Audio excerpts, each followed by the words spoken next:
age with more like enjoyment and less pain. It's never too late to start these things we're talking about, but it's also not really too early. AI can be fabulous. We all use it for different things, but there is something about that human connection. When you are eating, that you're eating the right foods because your appetite is suppressed. And you don't want to be skinny fat. You know, if you're losing a lot of weight on the GLP-1 and you're eating M&Ms and, French fries and all kinds of crap, you may look skinny on the outside, but your insides are not going to be healthy. I think we all think we're so in demand and, oh, my kids need me or this needs me or, oh my gosh, I have all these texts. I mean, really, 80% of the texts you get probably don't need to be responded to immediately. I think a lot of people read about supplement X and start taking it and supplement Y, and then their neighbor will tell them, oh, I have this great thing and it's reducing my belly fat. And they're not necessarily looking at the whole picture of what's inside all of them and how they're working together in their bodies.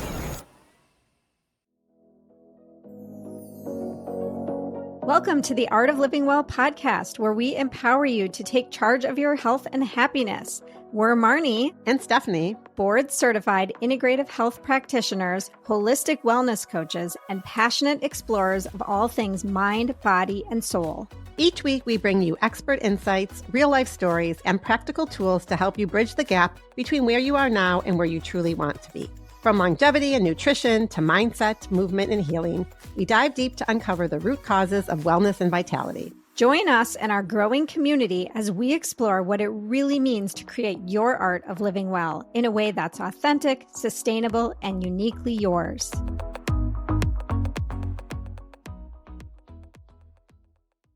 Happy New Year! We're just on today with our favorite episode, or one of our favorite episodes that Marnie and I do every year. We want to wish everyone Happy New Year. We hope you had a wonderful holiday season and we're just able to unwind, spend some time with family and friends, and hopefully relax and recharge for 2026. So today we're coming on to do our health and wellness New Year's trends.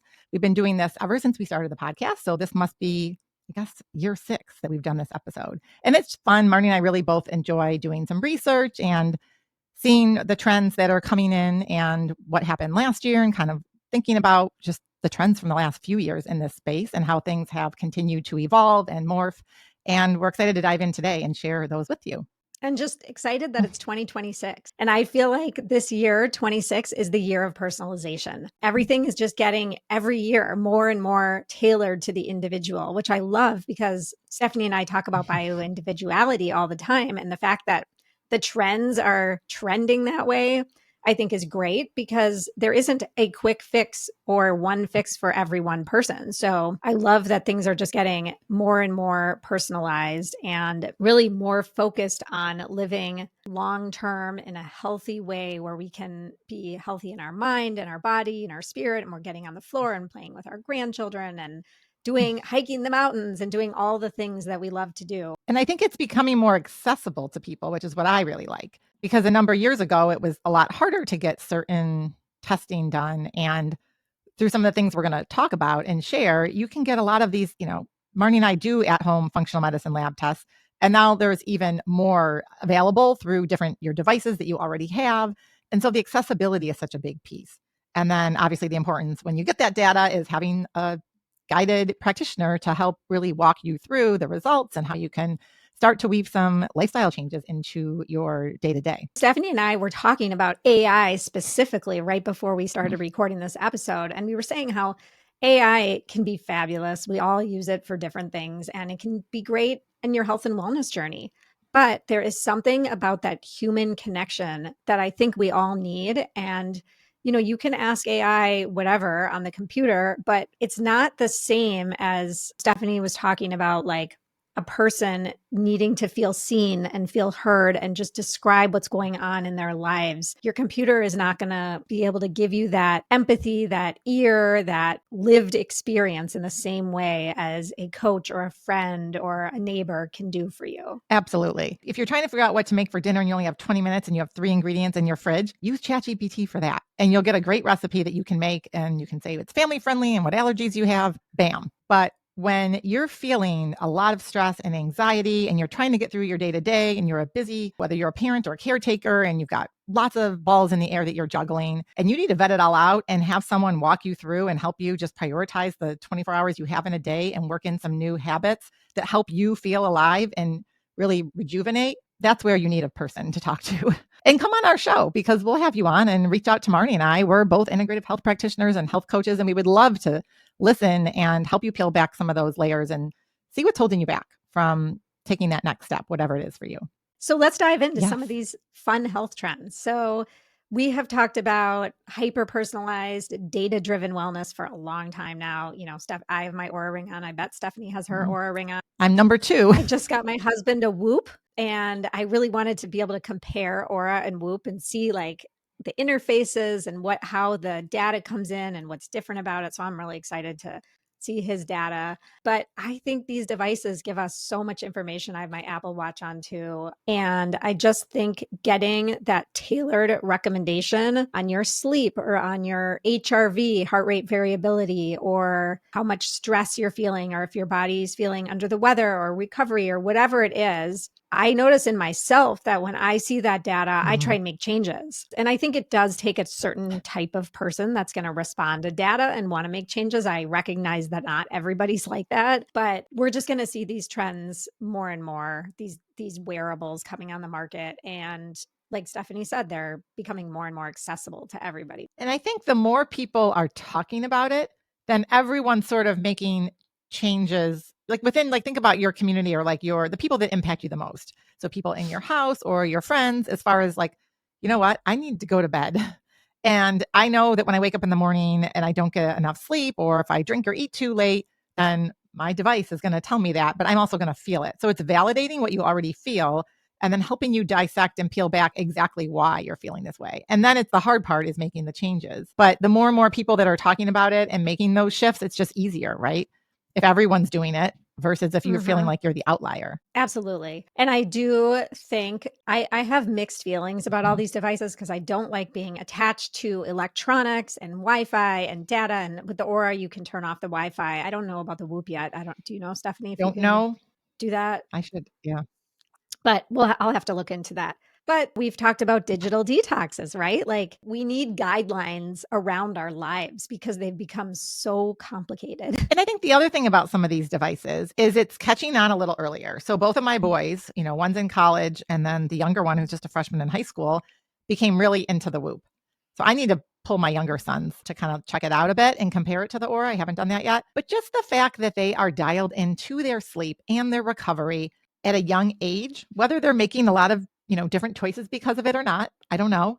But they do like getting those metrics, and they know when they don't feel good, they're like, "Oh, my Whoop gave me a really bad score. This was my lowest score," I think my son said recently. So knowledge is power. At some point, they may choose to do something different about that. So I do think, although it's just a trend with the teens right now with some of these devices, and you wonder how much they're actually needing this, needing or using the information from it.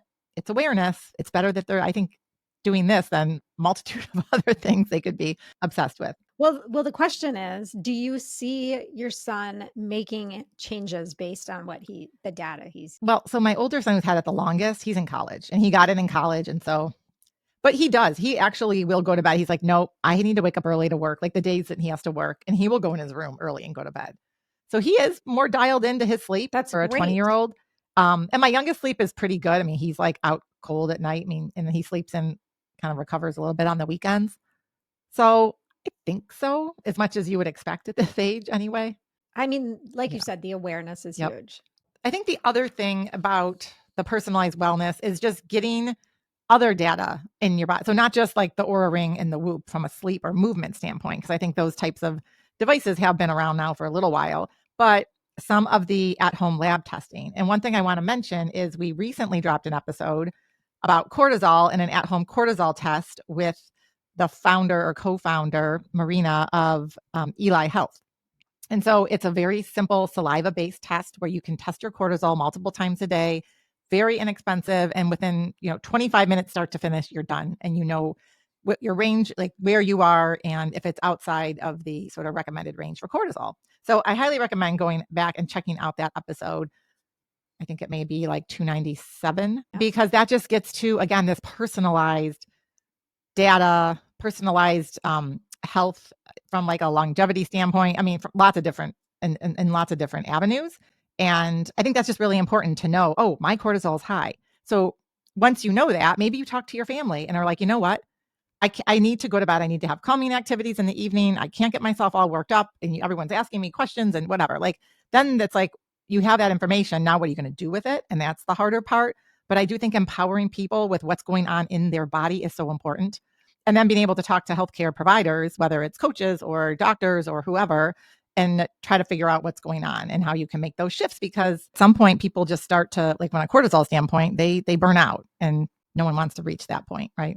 And the cool thing about this specific cortisol test is you do get an app. And this is where AI comes into play in a positive way, is it does give you just some quick suggestions on what you can do to lower your cortisol in the evening, or to, get your cortisol higher in the morning. And I love those quick suggestions for people that maybe you don't have those ideas off the top of your head. And it's a pretty inexpensive test. I think it's the most inexpensive test I've seen thus far in testing for cortisol. So highly recommend you check that out. Are you loving this conversation and want even more ways to live your happiest, healthiest, and most authentic life? Then we'd love for you to join our growing community on Substack. When you subscribe, you'll get bonus content and behind-the-scenes insights from us. Plus, you'll be the first to know about our upcoming programs and events. Your support helps us keep bringing inspiring guests and impactful conversations straight to you each week. So head to the link in our show notes, sign up today, and let's continue this journey together to create the art of living well. So another trend that we're seeing is that people are very focused on longevity and cellular health. And people are still focused on anti-aging. Are those the same thing? Are those not the same thing? Sometimes when I think of anti-aging, I think of more superficial, like beauty, which I still want to look good as I age. I don't necessarily want to be all wrinkled up and dry and whatever you'd expect. But I love that the focus is on having your joints feel good and your bone health and your mitochondria and like all these buzzwords, but where there's actually therapies and things coming out that a person can do. We've talked about red light therapy a lot. That's an example. You can get a mask, you can get a mat. I sit on one every day. I think Stephanie does too. I have the mask. I've used this little tri-light that we got from Therasage, on my knee, on my feet, like different body parts. And it's amazing how these tools actually make a difference. Yep, absolutely. I think people are opening up their eyes to other forms of healing at a cellular level. It's not just physical. And they're not just always looking to take the Tylenol for pain relief or do some things that are quick fixes, but aren't actually addressing the underlying issue. And so some of these products, I mean, even some of the products that Marnie, that you and I take, like Cell Boost, right? And there are some other products that we, reach out to us if you want to do a consultation when it comes to supplements that are working at a cellular level and that are helping to boost your mitochondria and your energy production, right? Because as we get old, those are the things, like, we lose energy and our cells aren't turning over as quickly. So just a lot of optimism about other ways to heal and age with more like enjoyment and less pain, and start doing. It's never too late to start these things we're talking about, but it's also not really too early to kind of work them into your routine. And maybe it's not daily, but you have them for when you do, get an injury. Oh, then we can use our red light, that trifold red light on a certain area, and it helps. And even just the focus on mobility. Like, for so long, it was cardio, cardio, cardio, and strength, strength, strength. And those things are so important. But there's a real big focus now on mobility in combination with those things, and really, keeping your hips mobile and your feet mobile and your toes and your ankles and all these parts that as we age are more difficult. It makes me think of the Tin Man in The Wizard of Oz. I just saw Wicked recently, and like the Wizard of Oz, how they put the oil in him and he's like moving his joints around, and that's what it makes me think about. And we want to keep those joints clean and moving and feeling fresh. Yeah, exactly. And maybe that kind of leads a little bit into recovery. And just the focus, like Marnie said, it's not all about like, oh, I have to work out 4 or 5 days a week and it all has to be like intense cardio or strength. Your body needs time to repair and for those muscles to I mean, if you want to build muscle, you need the recovery and the downtime. And so what can you do? What can you incorporate into your routine? And I think the mindset is shifting so that that's becoming a priority for people. And it's not like, oh, I'm being lazy. I'm just doing stretching today. No, I mean, do some stretching, take a walk, get your steps in, and, your body will thank you the next day. So there's just more of an emphasis. I mean, even just several years ago, right, the Stretch Lab came out. Like people are more focused on stretching and recovery and all the different tools. And I know Marnie and I both, was a year and a half ago when we were training for 29, we bought the Normatec compression legs, which are still in my family room and used regularly. Like everyone, like when my kids are home, everybody uses them. Like we love them. They're amazing. I know. I need to use them again more. My younger son uses them multiple times a week. I mean, he is down there doing the legs. I mean, he's just a little athlete, so he really enjoys it, And it's also kind of relaxing too, because you just usually sit and maybe watch TV or read a book or whatever you want to do, but you can't move is the point. So you're not running around doing something. So it's like forced sitting and relaxation, which is really good for me. So another trend that I've been reading about a lot, and this is really happening in New York City, but I know it's exploding everywhere, is these recovery, like group community recovery. And there's a sauna that came out there. I can't remember what it's called at this moment, but something in New York. And it's like group sauna, but it's like 20s and 30s, and they're making it kind of fun and cool. Like instead of going to a bar, and people are meeting each other and they're playing music, and it's, they're doing runs from there. And it's just this like community wellness piece that's really taking off. And I love that the 20 and 30-year-olds are really embracing this. I wish we had more of it in Minnesota. If I were younger, I would think about starting something like it. There are some places that are doing things like this, like, even like Sauna Strong does like a run, and then I think it's great. And I think it gets to another trend, just like more in the health and wellness and less going out to drink all the time. And so these are just other social community-based activities that don't involve going to a bar. So I think it's amazing. And I love that people are wanting to get healthy together. It can even be as simple as taking a walk, like we talk about. But we're seeing this trend more and more. And even on vacations, people want to take, wellness vacations, or it's not about necessarily going and sitting on a beach anymore, like at all. And people want to take recovery vacations or yoga vacations or hiking vacations or challenge vacations or whatever it is. But there's some sort of, well, I think people don't want to go on vacation and then come back and feel like they need another vacation because they ate, drank, and didn't exercise the whole time. And didn't sleep well because they were eating and drinking too much or too late. Right. And there's a time and a place for all that. No judgment. I mean, I've been there a number of times, but it's nice to go on vacation and know, okay, my hotel has these accommodations, or close by, I can do these activities. And so I think just more and more within the travel industry, we're going to see more of that. Yes, the wellness industry is still exploding. It is not contracting, which is kind of amazing. And as we're talking about all these things, I think mental health is also a huge component going into 26. And giving yourself grace is so important. Like Stephanie said, there's a time and place for going to the bar or staying out late or whatever it is. We're not saying that, because it's a trend that people want to get healthier in community together, that these other things are not happening, just maybe a little less than they did 5 years ago. No, I 100% agree. And just obviously we've talked about mental health probably on almost all of these episodes, especially since 2020. And obviously more people are talking, more people are seeing therapists, more people are just like exploring other ways to heal.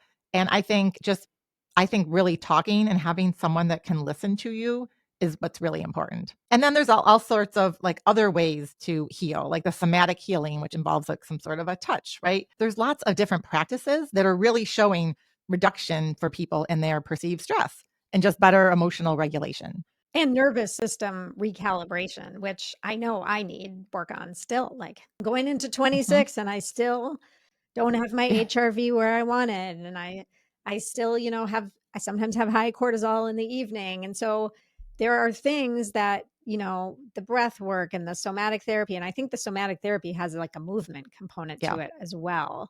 I think it's interesting that that's becoming more and more popular. Well, I think what's happening too is some people are finding such benefits in this way of healing that they're exploring other modalities because maybe they've done Mhm. years and years of talk therapy and it's been great, but now they're sort of plateaued. And so they're seeing these other and there's a lot of just different healers out there. And I seem to get lots of emails on a regular basis from different people that are that have different practices and they're operating virtually. There's a lot that can be done. We think sometimes we need to be in person, but there's a lot that these healers can do virtually, which I think is amazing. Totally amazing. And I mentioned this earlier, but I think we're going to see more and more talk of Mhm. digital detoxes because we're so connected all the time and our bodies and brains cannot Mm-mm. handle it, frankly, right? And that's where we're getting to this point of overload. And I don't know if we're going to get to the point where people are going on an official digital detox vacation, but it's possible depending on how much people cannot pull back from their phones. It's just interesting how even over Thanksgiving weekend, which was a while ago now, how many people I noticed at the table that couldn't get through the meal without pulling Mhm. out their phones. Like I was specifically, we had a big Thanksgiving. There were like 30 some people there. And I was specifically noticing that. And I was like, wow, this is an hour and a half at the Mhm. table or whatever it is. And people need their phones, even if they're referencing something or looking something up. Like, do we need to have that information in the moment? Well, that's what drives me crazy because this happened. It may have even happened on Thanksgiving, and I get really bothered by this. Like, I don't want phones at the table at all. And they'll be like, but I'm looking something up related to the conversation. Let's just find out right now." No, we don't need this information instantly, especially on a holiday. No one's around, you're not working, there's no school, like, there is no reason. It's a real pet peeve of mine right now, let me tell you. I agree. And so I hope that more people in 2026 think the way we do and try and set parameters around cell phones, whether you're spending time with a friend or at a meal or whatever it is, where we can just have some of that time where we're not Or looking at being our by phones. yourself and doing Nixon, doing nothing. And I think I want to reference real quick 2 podcast episodes. One was 298, which we just dropped, so it's the episode right before when you're listening to this one, and that's on a digital detox. So, we're not gonna dive in too much because you can go back and listen to that episode, and then the other one we did, I don't know, maybe 2 months ago, and it was all about embracing the art of doing nothing. And I have to say, one of the things that keeps coming up in my coaching is getting people to realize that they need to just be by themselves with their own thoughts without a phone. So going on a walk, I mean, this is like a real goal for, I would say 50% of my clients is spending 15 to 20 minutes on a walk without a phone. And if they want to bring the phone and after 20 minutes turn on their Audible or book or podcast or whatever, fine. But for 20 minutes, and it is hard. And so if it's hard, maybe you work your way up to 20 minutes. Yeah, I mean, I guess the point is if it's hard, it's probably Be- that means that it's needed, right? That was my point. And that there's a much appreciation when they do it.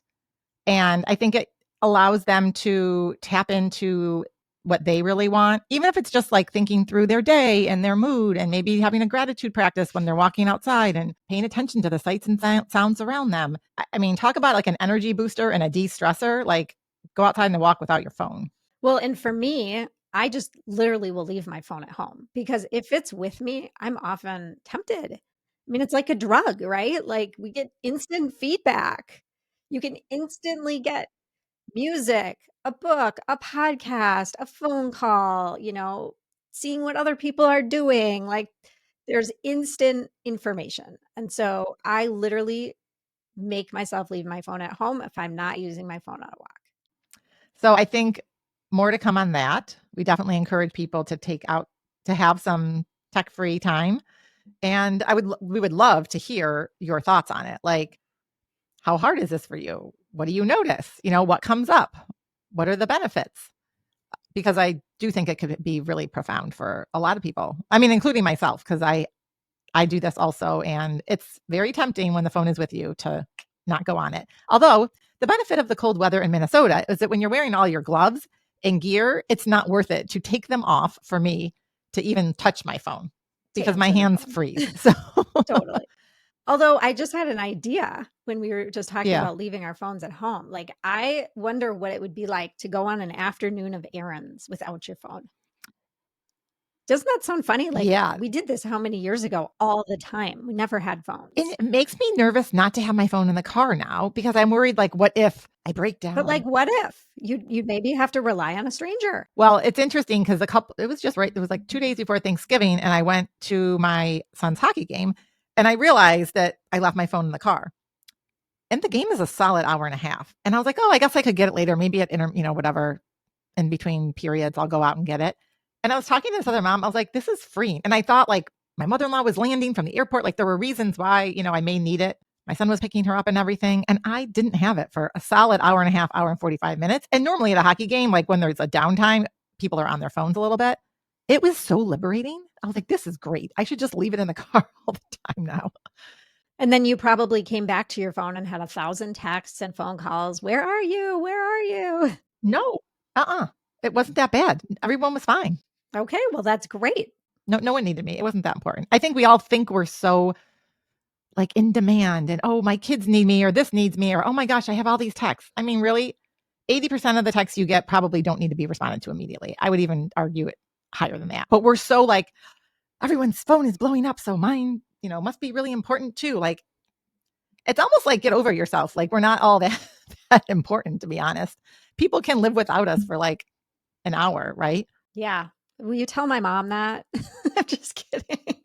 That was a joke, Mom, if you're listening. We're not going to go there right now, Marnie, but So one other thing I do want to mention, though, is women's health, because we are seeing so much about menopause and perimenopause, hormones, HRT, like all of this has been, pretty big in 25. I think it's only going bigger in 26, which is great for women. We need these topics to be mainstream, people talking about them, the government and whoever's regulating this stuff, like hopefully helping women and not taking us backward. But I think it is important to be able to decipher what's just jumping on the trends and what's actually well, exactly. helpful. And because there's this movement and more people are talking about it, which is great, there's more products popping up.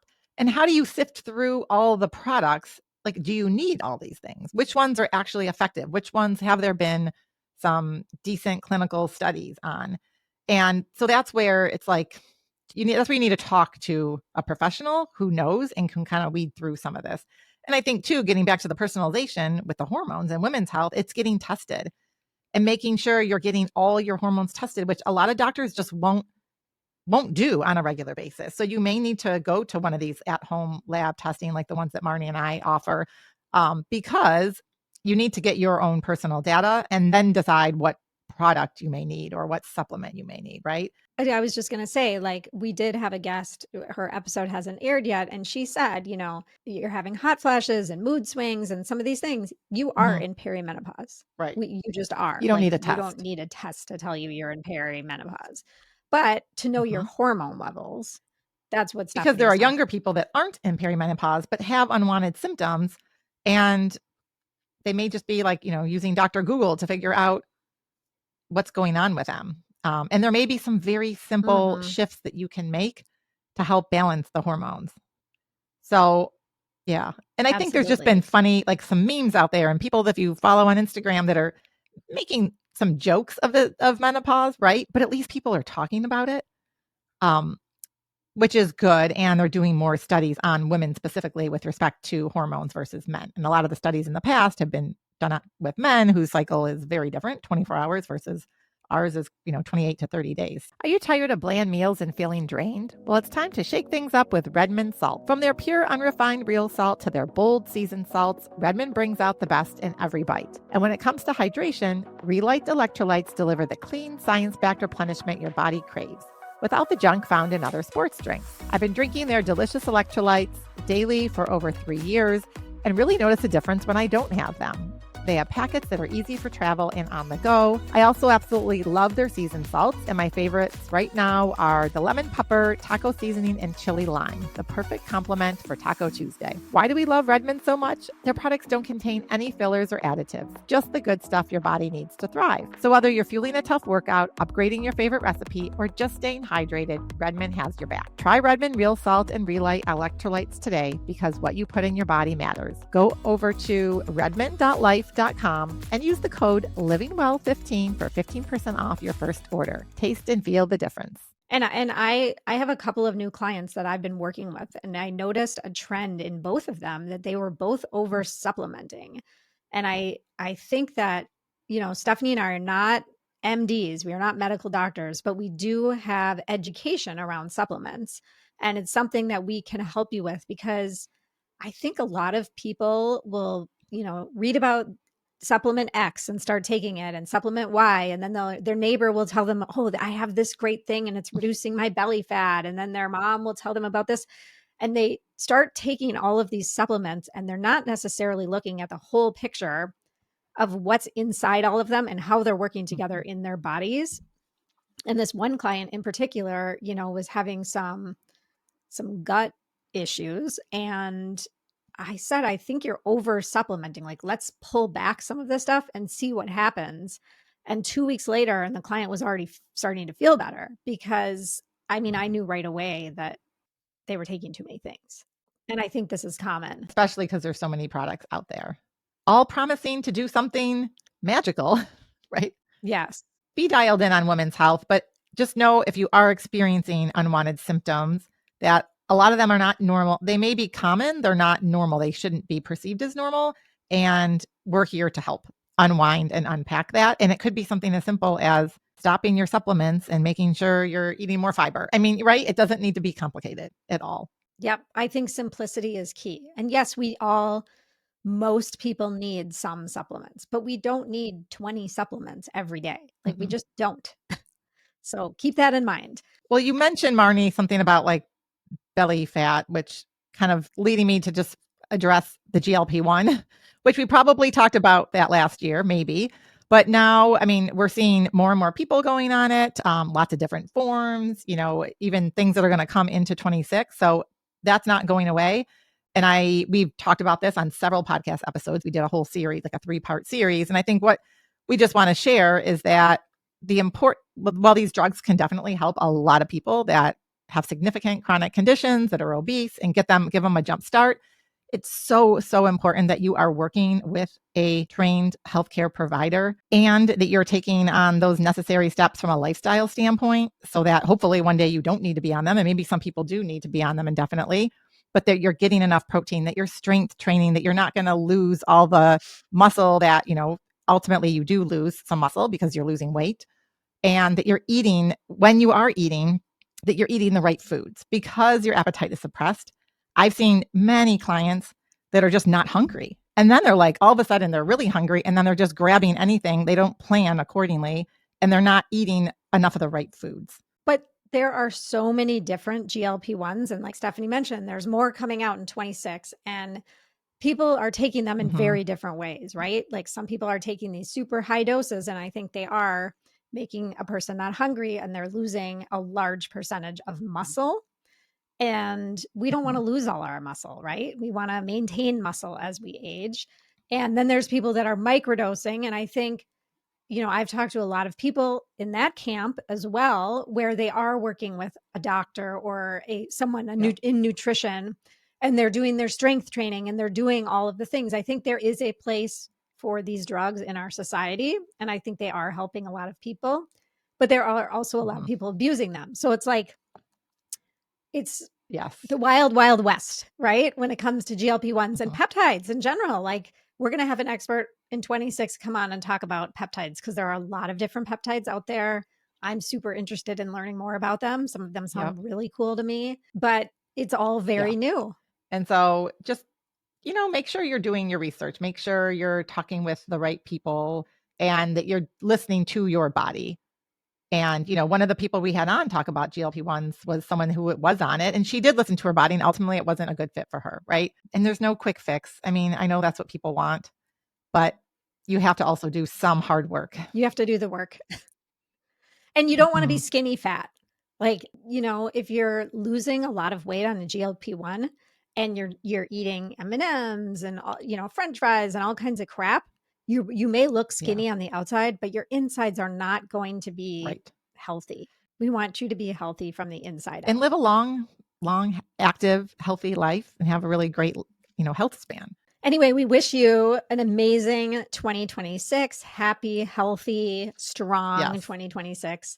We would love for you to think about some of these trends we talked about and maybe think how you want to incorporate something that we talked about into your new year. And we'd love to hear Yes. what that would be. And then just a reminder to join our community on Substack. We are sending out regular, just deep thoughts from Marnie and Stephanie, things that we're, going through in our own personal lives and sharing that with our community. And you can also sign up for our 12-week midlife program, which you can start at any time.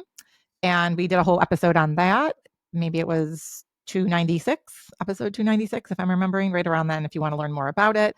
So yeah, follow us on social media. And of course, share this episode with anyone you think may enjoy it. And we just really look forward to connecting with you in 2026. Bye-bye.